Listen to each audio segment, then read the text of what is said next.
Hello physiotherapy community and all dear students. आज बात करने वाले हैं हम लोग इंटरफेरेंशियल थेरेपी की, आईएफटी की। तो देखो, बीइंग फिजियोथेरेपिस्ट इलेक्ट्रोथेरेपी बहुत इंपॉर्टेंट हमारा सब्जेक्ट है, जिसके बारे में हम लोग उतना जानते नहीं है। बस देख देख के सीख लेते हैं कि अच्छा पैड्स ऐसे लगाने हैं, ठीक है लगा देंगे, या अल्ट्रासाउंड ऐसे चलाना है चला देंगे। तो बट हमें इसकी डीपर नॉलेज होना ज़रूरी है, क्योंकि दिस ऑल डिपेंड्स की कंडीशन क्या है, पेशेंट की जो वो है प्रॉब्लम है, वो क्रॉनिक है या एक्यूट है, कौन से स्टेज पे है, एग्जैक्टली किस जगह पे पेन है, कहाँ से शुरू हो रहा है, कहाँ तक जा रहा है, all these things need to be known. तो इसीलिए ये टॉपिक्स लेके आ रही हूँ मैं आप लोगों के लिए। इंटरफेरेंशियल थेरेपी के बारे में आज बात कर लेते हैं। आज हम इसके बारे में इसके प्रिंसिपल्स पढ़ने वाले हैं। Principles of production, static and dynamic interference system, dosages, electrode place कैसे करते हैं, physiological therapeutic effects, indications and contraindications. Okay, so this is a form of electrotherapy जो कि यूज करती है मीडियम फ्रीक्वेंसी करंट्स को। क्या क्यों करती है? पेन को कम करने के लिए, मसल स्पैज्म ठीक करने के लिए एंड सर्कुलेशन बढ़ाने के लिए। ठीक है, कैसे काम कर रही है? दो मीडियम फ्रीक्वेंसी करंट्स हैं जो कि आपस में लिटरली इंटरफेयर कर रहे हैं एज द नेम सजेस्ट, और प्रोड्यूस कर रहे हैं एक लो फ्रीक्वेंसी थेरेप्यूटिक करंट। ठीक है, अब दो मीडियम फ्रीक्वेंसी करंट है, वो आपस में इंटरफेयर कर रहे हैं और एक ऐसी वेव फॉर्म निकाल रहे हैं, एक ऐसा इफेक्ट निकाल रहे हैं जो लो फ्रीक्वेंसी का है। ठीक है, अब ये जो 4000 हर्ट्ज एंड 4100 हर्ट्ज है, ये एग्जांपल है कि दो मीडियम फ्रीक्वेंसी करंट्स हैं। इसके बीच में डिफरेंस कितना है? 100 का। जो 100 हर्ट्ज है ना, मतलब जो एक मीडियम फ्रीक्वेंसी करंट और दूसरी मीडियम फ्रीक्वेंसी करंट की फ्रीक्वेंसी में डिफरेंस है, उसको बोलते हैं बीट फ्रीक्वेंसी।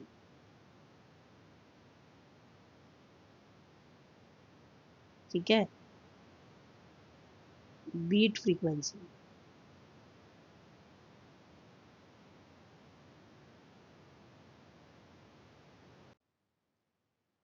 प्रिंसिपल क्या है आईएफटी प्रोडक्शन का? IFT is based on interference of two medium frequency currents applied on the body, जो हमने अभी बात ही करी कि दो मीडियम फ्रीक्वेंसी करंट आपस में इंटरफेयर करते हैं। ठीक है, when two currents intersect they create a beat frequency, low frequency current which penetrates deep the deeper tissue with minimal discomfort। अभी मैंने बताया था बीट फ्रीक्वेंसी आपको पीछे। ठीक है, अगर 4041 हर्ट्ज की फ्रीक्वेंसीज यूज हो रही हैं, तो उसके बीच में जो डिफरेंस हुआ that is for example 100 hertz, तो वो बीट फ्रीक्वेंसी हो गई। तो दो करंट्स आपस में इंटरसेक्ट करते हैं और वो एक बीट फ्रीक्वेंसी क्रिएट करते हैं जो कि पेनिट्रेट करती है into deeper tissues with minimal discomfort. ठीक है, ये देखो, ये दो मीडियम फ्रीक्वेंसी करंट्स हैं जिसके अंदर फ्रीक्वेंसी जो है वो अ, अलग है। ठीक है, एक होता है डिस्ट्रक्टिव फेज, एक होता है कंस्ट्रक्टिव फेज। डिस्ट्रक्टिव देखो, अब जो कंस्ट्रक्टिव फेज है वो ये ग्रीन वाला है, ध्यान से देखना, आपको समझ आ जाएगा, इतना मुश्किल नहीं है। ठीक है, ये देखो, ये दोनों इन लेवल है। इसका जो ये फेज है, ये ये भी इसके पीक पे है और इसके भी पीक पे है, मतलब क्रेस्ट एंड ट्रो। ठीक है, तो दोनों क्रेस्ट पे ही हैं। लेकिन जो डिस्ट्रक्टिव फेज है, जो ये रेड लाइन है, ये देखो, ये इसके टिप पे नहीं है ना, क्रेस्ट पे नहीं है, ट्रो पे है। ठीक है, मतलब नीचे वाले पे है और इसके ऊपर वाले पे है। ठीक है, तो ये डिस्ट्रक्टिव फेज हो गया। तो कोई कंस्ट्रक्टिव फेज में होता है, कोई डिस्ट्रक्टिव फेज में होता है, एंड वो दोनों मिलकर इंटरफेयर करते हैं और एक वेव फॉर्म बनाते हैं जो कि बीट फ्रीक्वेंसी है बेसिकली।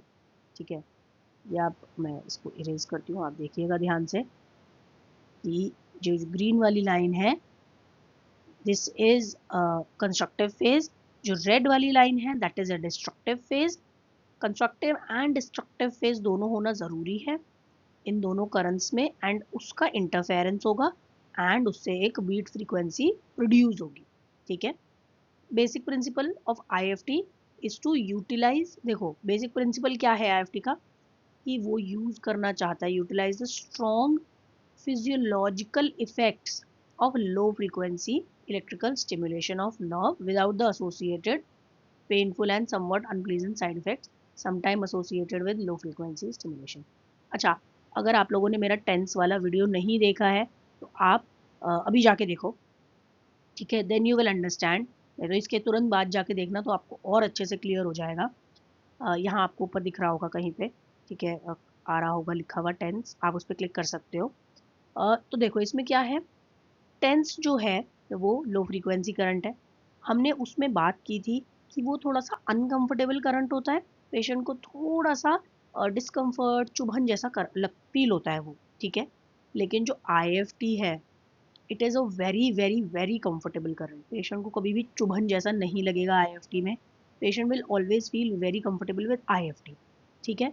तो इसका यही बेसिक प्रिंसिपल है कि ये जो लो फ्रीक्वेंसी का फिजियोलॉजिकल इफेक्ट है उसको यूज़ कर पाए, क्योंकि इंटरफेयर करके तो लो फ्रीक्वेंसी का करंट बन रहा है ना। तो लो फ्रीक्वेंसी का फिजियोलॉजिकल इफेक्ट यूज़ कर पाए, लेकिन साथ ही साथ जो लो फ्रीक्वेंसी के साथ में एसोसिएटेड पेन है या मतलब अनकंफर्टेबल करंट है वो ना फील हो पेशेंट को। जो इफेक्ट है पेशेंट पे वो तो आएगा ये मीडियम फ्रीक्वेंसी वाला, पेनफुल नहीं होगा, अनप्लेजेंट नहीं होगा, कंफर्टेबल करंट्स होंगे। लेकिन जो फिजियोलॉजिकल इफेक्ट है, हमारी बॉडी में जो इफेक्ट है, वो लो फ्रीक्वेंसी का करंट का आ जाएगा। तो IFT is very smart like that and it's a very good electrotherapeutic machine, ठीक है।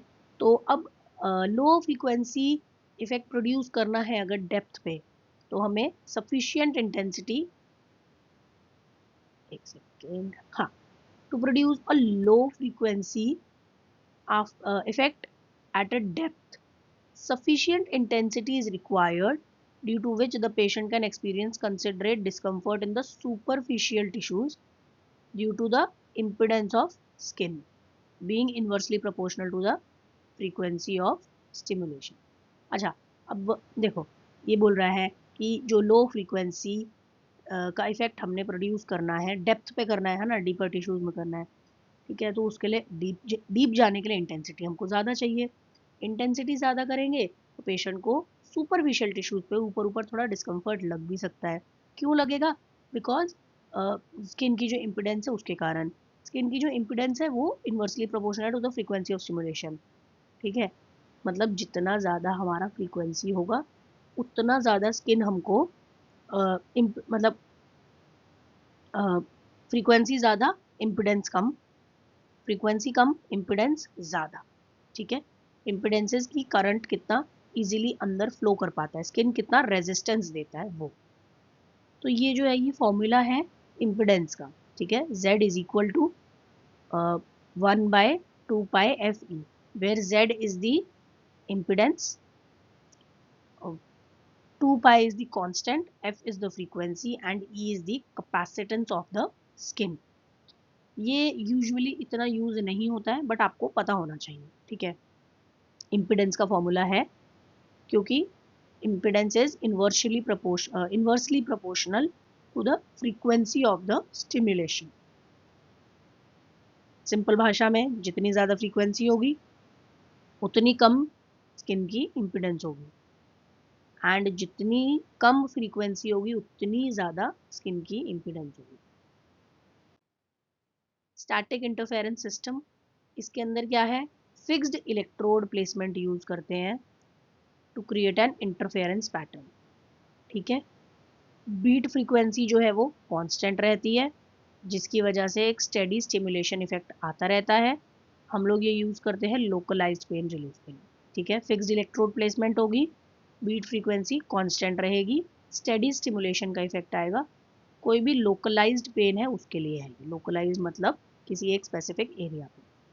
डायनामिक इंटरफेरेंस सिस्टम की बात कर लेते हैं।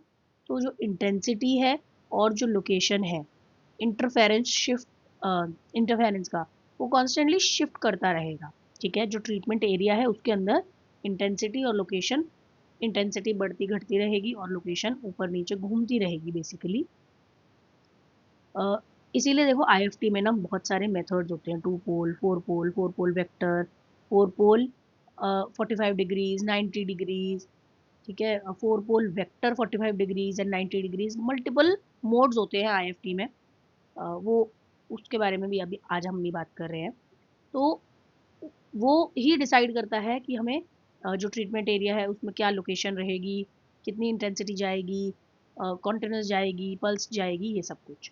ठीक है, तो वो डायनेमिक इंटरफेरेंस सिस्टम का पार्ट है। इसके अंदर हम लार्जर एरिया कवर कर पाते हैं और अडेप्टेशन से बचा पाते हैं। पेशेंट अडेप्ट हो जाता है ना हमारे स्टिमुलस से, तो उसको फिर लगता है कि नहीं मुझे कुछ फील नहीं हो रहा, ऐसा लग रहा है बंद हो गया है, तो वो हम इससे इग्नोर कर पाते हैं, इससे बच पाते हैं। जहाँ पे वाइडर पेन कवरेज देना है वहाँ पर इसको यूज़ करते हैं, या फिर डीपर टिश्यूज में स्टिमुलेशन देना है, इसको हम वहाँ यूज़ करते हैं। ठीक है, next are the dosages parameters for IFT।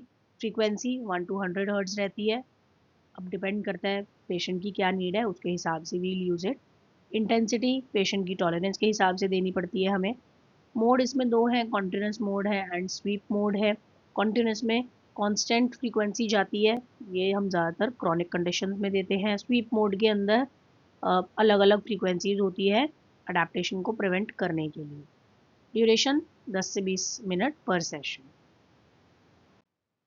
Electrode का प्लेसमेंट अब 3 तरीके से है, cross method, parallel method. Basically methods तो ये दो ही हैं, and third is vacuum electrodes. ठीक है, क्रॉस मेथड और पैरेलल मेथड तो वो है जिसके अंदर की इलेक्ट्रोड्स डायरेक्टली जेल लगाकर हम बॉडी पर प्लेस कर देते हैं। ठीक है, ये क्रॉस मेथड में एक्स बनाते हैं, बेसिकली इलेक्ट्रोड्स को हम डायगनली प्लेस करते हैं। ठीक है, यहाँ बीच में ये इंटरफेरेंस का जोन है हमारा, ये वाला जो जोन है ये इंटरफेरेंस का जोन है। पैरेलल मेथड में इलेक्ट्रोड्स को हम अलाइन करते हैं फॉर सुपरफिशियल ट्रीटमेंट, ऐसे पैरेलली प्लेस कर देते हैं। वैक्यूम इलेक्ट्रोड्स बेसिकली अलग होते हैं, थोड़े से कप शेप के होते हैं, उससे स्किन का कॉन्टैक्ट जो है वो बेटर रहता है, हिलते नहीं है, और पेनिट्रेशन जो है वो डीपर हो जाती है। देखो क्रॉस वाले ये रहे, क्रॉस अलाइंड ये हैं इस तरीके से क्रॉस में लगे हुए। ठीक है, ये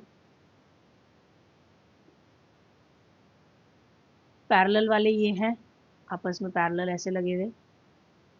ठीक है, रेड ब्लैक करना होता है हमें, है ना, तो red black and red black इस तरीके से हम लगाएंगे। और ये जो है ये वैक्यूम के कप्स हैं जो आप यहाँ देख पा रहे हैं नीचे। ये वैक्यूम कप्स जो है ये बेटर डीपर टिश्यू में पेनिट्रेशन देते हैं, एंड इसका कांटेक्ट बेटर है हमारी स्किन से। जैसे कि ये जो पैड्स है ये थोड़ा हिल जाते हैं, मूव कर जाते हैं, बट वैक्यूम जो है वो स्किन से इतना अच्छा होल्ड बना लेता है कि पेशेंट मूव भी करे तो भी ये लूज नहीं होते हैं, नहीं हिलते हैं। फिजियोलॉजिकल इफेक्ट्स क्या हैं इसके, कि ये स्टिमुलेट करता है नर्व कंडक्शन को एंड मसल कॉन्ट्रैक्शन को, ब्लड सर्कुलेशन बढ़ा देता है, लिम्फेटिक ड्रेनेज बढ़ा देता है, एंड टिश्यू हीलिंग को प्रमोट करता है। कैसे, मेटाबॉलिक एक्टिविटी बढ़ाकर।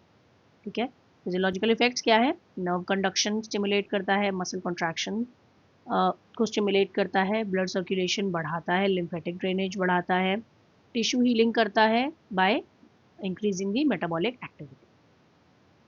These are the 5 physiological effects. Now therapeutic effects, pain relief. ठीक है, मसल का रिलैक्सेशन, स्ट्रेंथनिंग, स्वेलिंग कम करना, इन्फ्लेमेशन कम करना एंड जॉइंट मोबिलिटी बढ़ा देना। पेन कम करना, मसल का relaxation, muscle strengthening, swelling and inflammation कम करना, जॉइंट मोबिलिटी बढ़ा देना। इंडिकेशंस क्या है, क्रॉनिक या एक्यूट पेन है, मसल स्पैज्म है, वीकनेस है, पोस्ट सर्जिकल रिहैब है, स्पोर्ट्स को इंजरी हो गई है, सर्कुलेटरी डिसऑर्डर्स। ठीक है, कॉन्ट्रा इंडिकेशंस है, पेस मेकर्स हैं तो हम वहाँ नहीं यूज़ कर सकते, प्रेगनेंसी में नहीं यूज़ कर सकते, स्पेशली पेट पर। प्रेगनेंसी में गर्दन वगैरह में दर्द है तो थोड़ा बहुत दे सकते हैं। ठीक है, मेलिग्नेंट ट्यूमर्स हैं, ओपन वुंड्स या इन्फेक्शंस हैं तो नहीं देना। एपिलेप्टिक पेशेंट्स में या फिर जिनके पास इम्पेयर्ड सेंसेशन है उन पे बहुत कॉशियसली देना है, मतलब they are not absolute contraindications, they are relative contraindications. ठीक है, आज के लिए इतना ही रखते हैं, एंड आई होप आपको ये वीडियो अच्छा लगा हो, आपके लिए हेल्पफुल था, तो लाइक एंड कमेंट ज़रूर करिएगा। कोई और टॉपिक कवर करना है या किसी में कन्फ्यूजन है तो आप कमेंट्स में मुझे बता सकते हैं। सब्सक्राइब कर लीजिएगा और टॉपिक्स के लिए, एंड ये टेंस वाला अगर आप वीडियो देखना चाहते हो तो देख लो।